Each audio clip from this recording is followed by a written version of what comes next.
तो दोस्तों, जैसी उम्मीद थी कि वेनेजुएला के ऊपर अमेरिका अटैक कर देगा, बहुत दिनों से अमेरिका की हथियार लॉबी इसी का इंतजार कर रही थी। कोई काम धाम नहीं था, दुनिया में सब कुछ उसके हिसाब से चल नहीं रहा था, तो कुछ देखा देखी करना ही था और वेनेजुएला के ऊपर आक्रमण कर दिया है। और नई खबर के अनुसार वेनेजुएला के राष्ट्रपति और उनकी पत्नी को अमेरिका ने गिरफ्तार कर लिया है। यानी काराकास पे जबरदस्त हमले हुए, बम्बार्डमेंट हुई, सीधे राजधानी पर उन्होंने जो है वो बम गिराए और साथ ही साथ वहां के जो प्रेसिडेंट हैं उनको गिरफ्तार कर लिया गया है, निकोलस मदुरो को, उनकी पत्नी को भी, और अमेरिका ले जाया गया है। वेनेजुएला ने मांग की है कि राष्ट्रपति जिंदा है या नहीं, इसका प्रूफ दिया जाए। खैर, अभी तक अमेरिका की तरफ से कोई जवाब नहीं है, लेकिन अब सवाल यह है कि इस पूरी कहानी के पीछे की कहानी क्या है। दक्षिण अमेरिका का वेनेजुएला अमेरिका की आंखों में लगातार खटक रहा था। कभी ड्रग पैडलर्स का नाम लेकर, कभी बोट्स पर हमले करके वो लगातार चेतावनी दिए जा रहा था।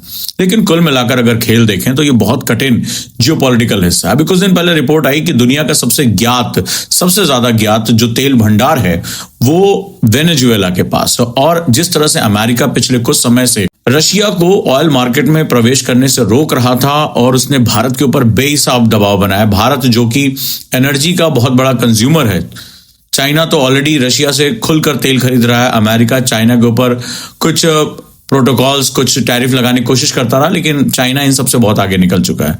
उसने भारत को बहुत दबाने की कोशिश की ताकि रशिया इस मार्केट में एंटर ना कर सके, और यहां तक कि आरोप लगा दिया अमेरिका ने कि भारत जो है वो यूक्रेन वॉर को फंड कर रहा है। खैर, कुल मिलाकर भारत हटा नहीं और वो रशिया से ऑयल खरीदता रहा। इधर जो पश्चिमी एशिया है वहां पर भी बहुत इनस्टेबिलिटी बनी रही। ईरान की मुद्रा लगातार डाउन हो गई और भी बहुत सी दिक्कतें आनी शुरू हो गई। अब अमेरिका किसी भी हालत में ऑयल मार्केट, ऑयल सिक्योरिटी को मेंटेन करके रखना चाहता है।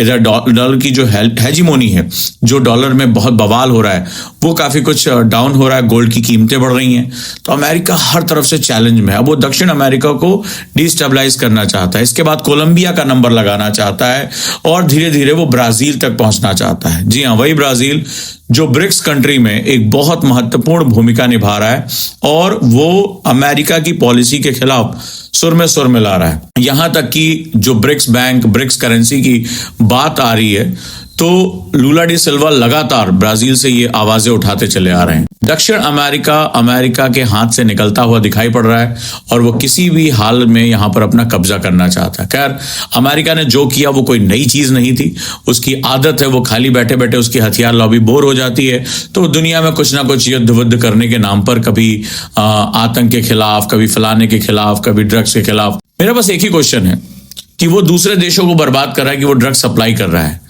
कभी उसने अपने गिरबान में झांक कर पूछा कि ड्रग्स कंज्यूम कौन कर रहा है? अमेरिकन इतना ड्रग्स कंज्यूम करते क्यों हैं?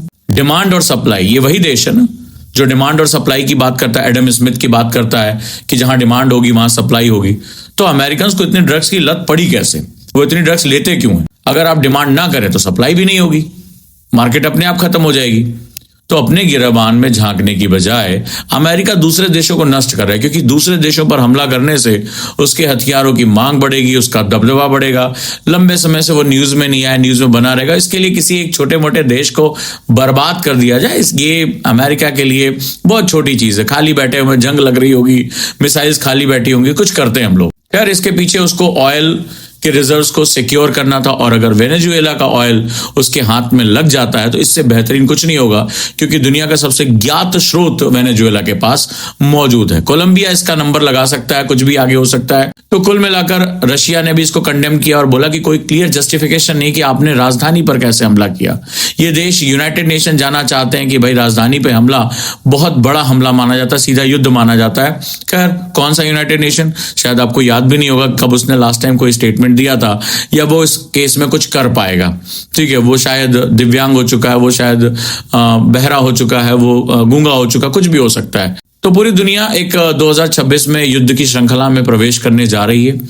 जैसा देखा जा रहा है कि यूएई में भी उसके आसपास हिंसा शुरू हो चुकी है। देखा जा रहा है कि दुनिया में तनाव बढ़ता चला जा रहा है। तो अमेरिका सोच रहा है भाई लगे हाथ हम भी अपने दो चार हथियार इधर उधर गिरा ही लें। हमारी हथियार लॉबी बेरोजगार बैठी हुई है, कुछ यहाँ से एम्प्लॉयमेंट जनरेट करके आए, भले चाहे कई लोग खत्म हो जाएं, कई देश खत्म हो जाएं।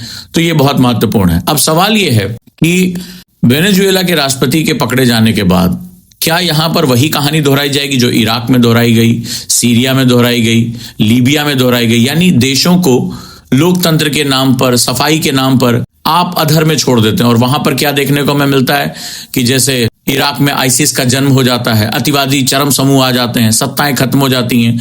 लीबिया जो कम से कम अपने लोगों के लिए बेहतर काम कर पाता था, वो बर्बाद हो जाता है। ये अधर में छोड़कर वहां से भाग जाता है। ये किसी का भी नहीं है। तो क्या वेनेजुएला दक्षिणी अमेरिका में एक ऐसा देश बनने जा रहा है जो वहां चलकर चरमपंथ वहां पैदा करेगा, उनको डिस्टर्ब इंटरनली करेगा, और पूरा का पूरा जो दक्षिण अमेरिका है, खासतौर पे जो अर्जेंटीना के ऊपर का हिस्सा है जहां से उसको लिथियम नहीं मिलता, तो वो बर्बाद कर सकता है? क्या उसके रिसोर्सेस को वो चाहिए? बहुत लंबे समय से ताक में था और इसने देखा कि खाली सब चीजें पड़ी हुई हैं, चलो हम कुछ करते हैं। तो खैर, पूरी दुनिया में ये माहौल इस साल 2026 में हमें युद्ध का देखने को मिलेगा। भारत ने हाल में ही वेनेजुएला के साथ अपने दोस्ती के हाथ बढ़ाए थे। रशिया ऑलरेडी बहुत अच्छा पार्टनर है दक्षिण अमेरिका में वेनेजुएला का। तो दुनिया धीरे धीरे जो है वो बहुत अलग तरीके के मल्टीपोलर स्ट्रगल की तरफ बढ़ रही है, और अमेरिका यहाँ पर अपनी हेजिमोनी, अपनी जो सर्वोच्चता बचाए रखने के लिए कुछ ऐसी हरकतें करेगा। आपकी क्या राय है? कमेंट में जरूर बताएं। जुड़े रहें और इस युद्ध से जुड़े और अपडेट मैं आपको देता जा रहा हूं। और बहुत तेजी के साथ इन्होंने एक्शन लिया है, बहुत तेजी के साथ इन्होंने देश में घुस के वहां के राष्ट्रपति को उठा लिया, उनकी पत्नी को कब्जा कर लिया है। कोई और अगर देश ये करता तो ये पूरी दुनिया में जाने कितना हल्ला मचा देते, लेकिन ये अमेरिकन्स हैं, ये हमें सोचना पड़ेगा। ये अमेरिकन्स हैं, इनकी जो नीतियां हैं दुनिया की सबसे दोगली नीतियां हैं। तो ये वो गाना आया था ना कि तुम करो तो एक्ट है और हम करें तो रासलीला, तो वही वाली यहाँ पे बात हो रही है। अमेरिका बिल्कुल ऐसे ही काम करता है। जुड़े रहिए। वीडियो का विश्लेषण कैसा लगा मुझे बताइएगा। तेल का खेल इस दुनिया में दोबारा शुरू हो गया है।